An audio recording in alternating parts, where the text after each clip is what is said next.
이 시간 우리에게 주시는 하나님의 말씀은 구약성경 시편 133편 1절에서 3절까지의 말씀 함께 나누겠습니다.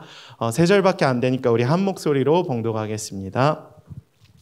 함께 읽겠습니다. 보라, 형제가 연합하여 동거함이 어찌 그리 선하고 아름다운고, 머리에 있는 보배로운 기름이 수염 곧 아론의 수염에 흘려서 그의 옷깃까지 내림 같고, 헐몬의 이슬이 시온의 산들에 내림 같도다. 거기서 여호와께서 복을 명령하셨나니 곧 영생이로다. 아멘. 네, 오늘은 특별히 성령 강림 주일과 청년부 홈커밍 데이를 맞아서 다시 주님의 품으로 돌아오라라는 제목으로 하나님의 말씀을 선포하며 나누도록 하겠습니다.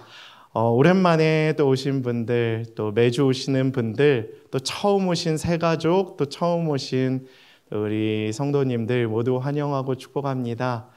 이 강단에서 함께 설교하면서 매주 새로운 얼굴을 볼 때마다 얼마나 감사하고 환영하고 사랑의 마음이 가득한지 모릅니다. 오늘 예배 가운데 주님께서 말씀하시는 큰 은혜를 누리시고 다시 주님 품으로 돌아갈 때 허락하시는 그 충만한 은혜가 여러분들의 삶 가운데 가득하기를 소망합니다. 오늘 우리에게 주시는 말씀의 주제는 여러분들이 잘 아시는 말씀처럼 보라, 형제가 연합하여 동거함이 얼마나 아름다운가라는 주제예요. 즉 공동체와 연합이 오늘 말씀의 주제입니다. 여러분, 공동체를 생각하실 때마다 어떤 생각이 드십니까? 우리 청년부 공동체에 어떤 마음으로 매주 나오고 계십니까? 예배를 하시면서 이 공동체를 통하여 어떠한 영적인 유익을 누리고 계십니까?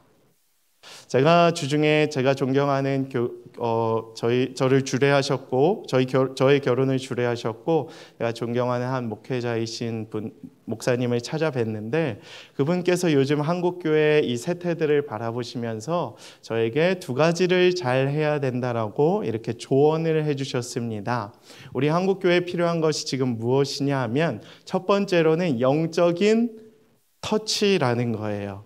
우리 청년들이 하나님을 바라볼 때에 정말 많이 잊고 있는 것처럼 보이지만, 교회를 떠나면서 멀어진 것처럼 보이지만 그 마음의 중심 가운데에는 무엇이 있냐 하면 영적인 갈급함이 있다라는 거예요.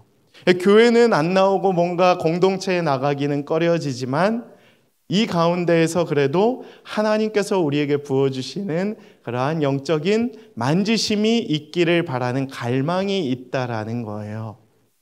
저는 오늘 이 자리에 나온, 예배 자리에 나온 모든 청년들에게 있어서 하나님의 영적인 만지심이 있기를 소망합니다. 그리고 영적으로 여러분들이 반응할 수 있게 되기를 소망합니다.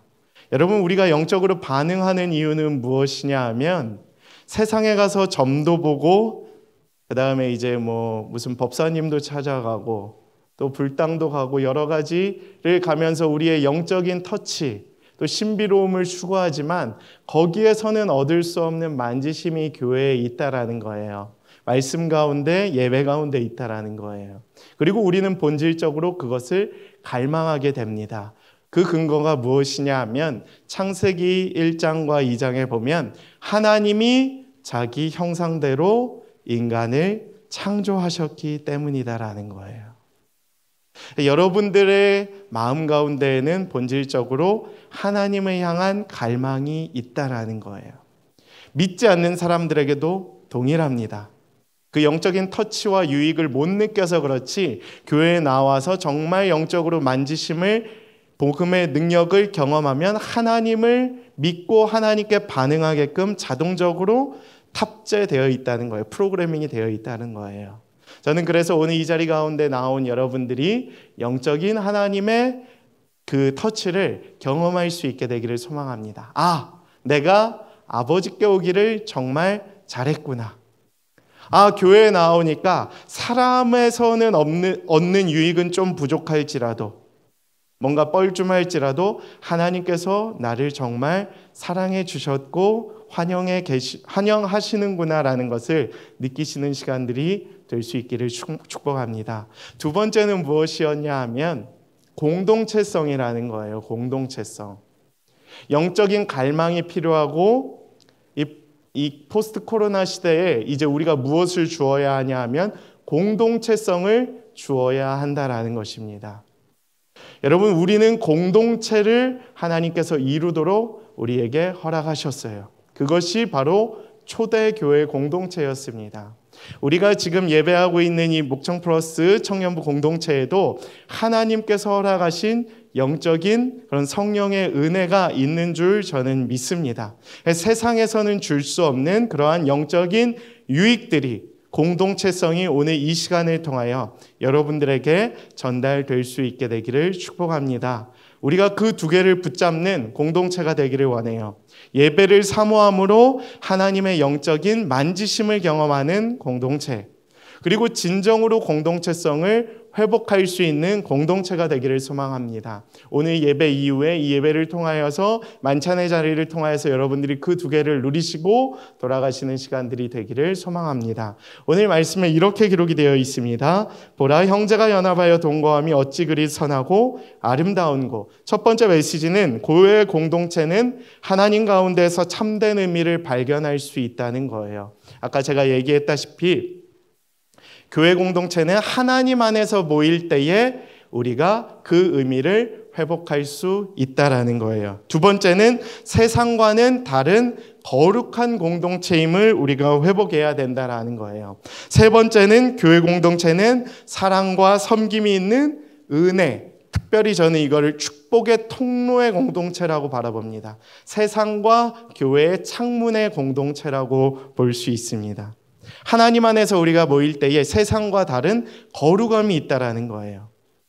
여러분, 세상과는 다른 뭔가 영적인 유익과 하나님의 특별한 은혜를 간구하면서 교회 자리로 나오셨잖아요. 교회에는 그것이 있어야 돼요. 구별됨, 다름이 필요해요. 세상과 동일한 만남이라고 한다면 그 가운데 무슨 의미가 있냐라는 거예요. 교회의 공동체의 만남은 달라야 한다.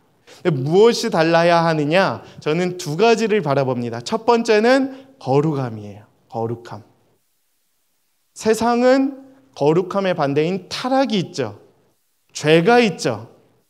뭔가 교회가 추구하는 것과는 다른 만남의 의미가 있는 거예요. 근데 교회 공동체는 다르다. 주님의 그 피 흘림을 바라보는 공동체. 뭔가 다른 특별한 것이 없어도 십자가 하나만으로, 예수님 한 분만으로 즐거워할 수 있는 공동체가 되어야 한다라는 거예요.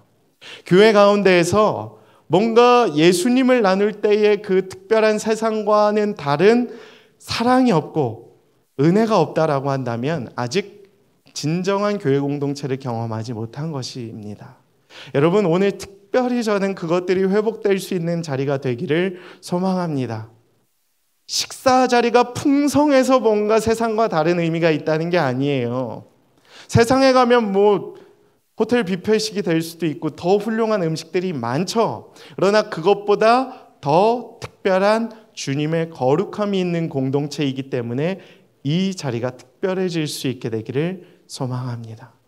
뭔가 다른 포도주가 없어도, 뭔가 다른 세상의 취함과 세상의 타락의 모습이 없어도 즐거워할 수 있는 공동체, 그것이 교회 아니겠습니까? 세상과는 다른 것들. 뭔가 세상과 다른데 특별하다. 뭔가 세상과 다른데 재밌다. 이러한 교회 공동체가 될 수 있기를 축복합니다. 두 번째는 무엇이냐 하면 사랑과 섬김과 흘려보냄의 공동체예요.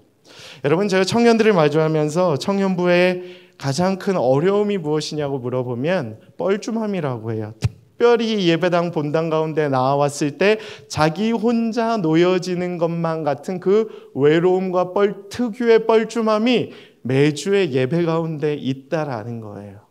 그것이 해결이 안 된다는 거예요. 새로 나온 친구, 오랜만에 온 친구, 오래 다닌 친구도 뭔가 외롭고 뭔가 심심하고 뭔가 예배 이후에 나만 혼자인 것 같은 그러한 어려움이 누구나 있다라는 거예요.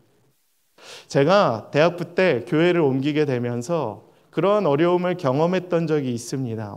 언제였냐 하면 새가족반을 하고 있는 중에 뭔가 교회에 큰 행사가 있었어요.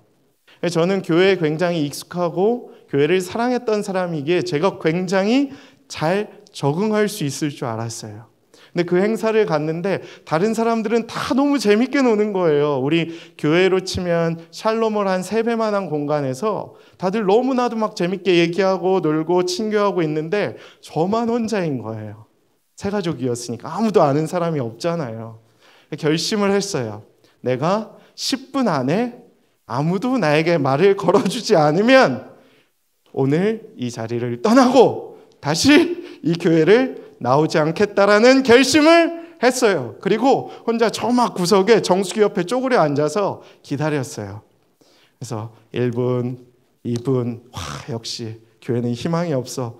되게 초라해지는 거예요. 교회를 사랑했던 저였는데도 이게 막 견디기가 어려운 거예요. 3분, 4분, 5분 가는데 점점 더 초라해지는 저의 모습을 보면서 어떡하지 가야겠다. 역시 괜히 왔어. 지금 여러분들 중에도 그런 생각을 가지고 계신 분들이 있을지도 몰라요. 오늘 괜히 왔어. 뭐 홈커밍 데이라고 해서 왔는데 전혀 다를 게 없구나 이런 생각을 가진 분들이 있는데 저도 그랬습니다.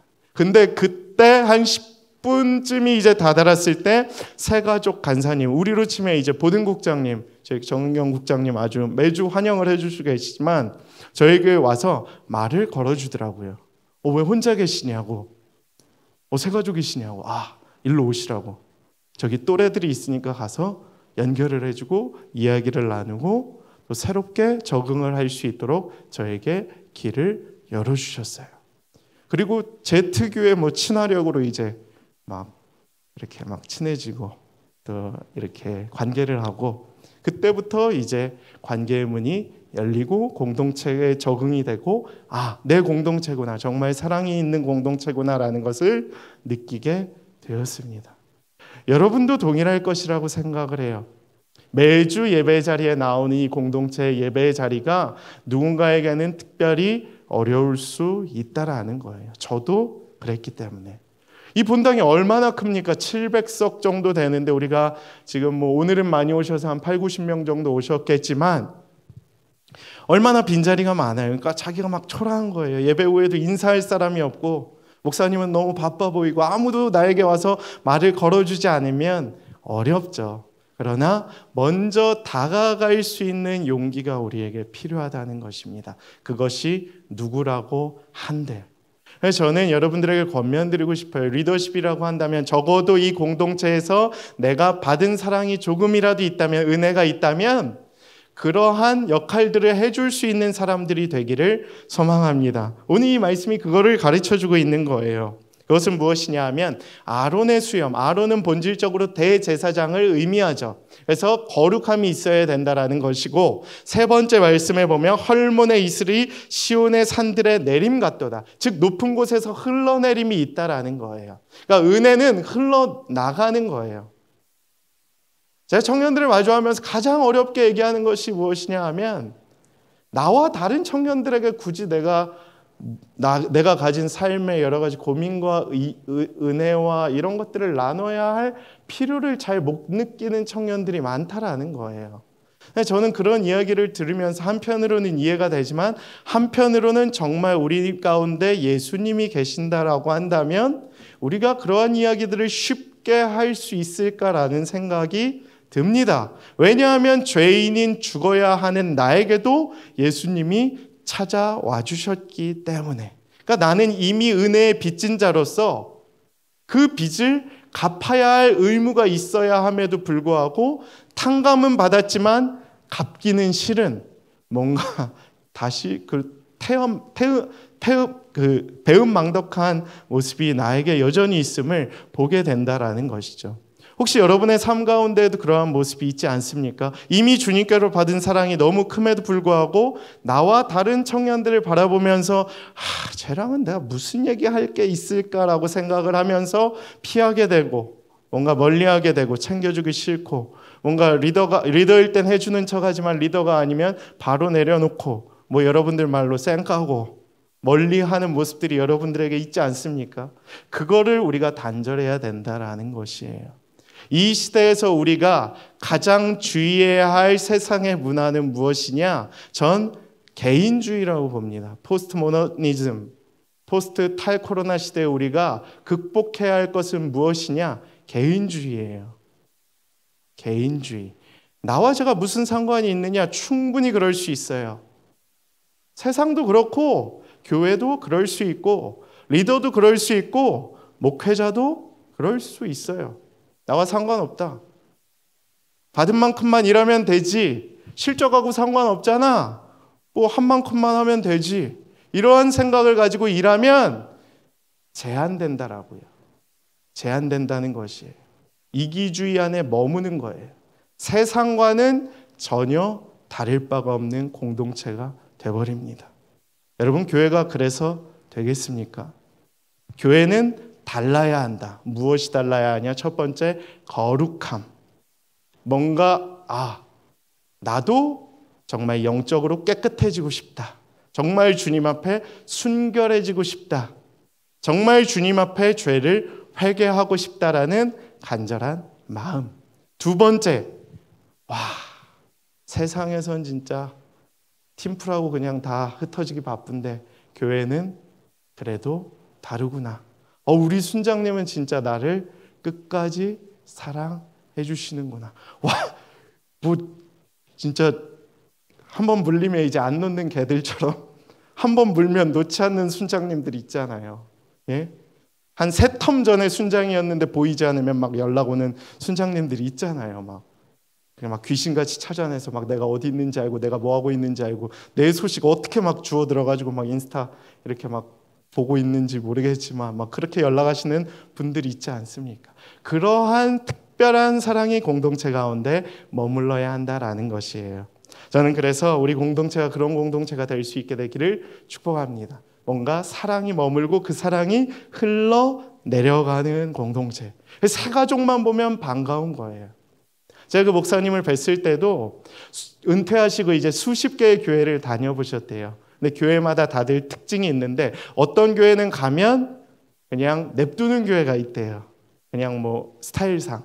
근데 어떤 교회는 가면 이분이 목사님이잖아요. 은퇴 목사님이잖아요. 그러니까 약간 겉으로 보기에도 이제 막 목사님 같으실 때도 있지만 어떤 분에게는 이제 평범해 보이실 수도 있는데 막 새 가족이 와서 새 가족 부 이제 순장님들 뭐 팀장님들이 와서 은퇴한 목사님한테 막 처음 오셨냐고 막 성경을 막 찾아주신다고 하더라고요. 그러니까 목사님이 얼마나 웃겼겠어요.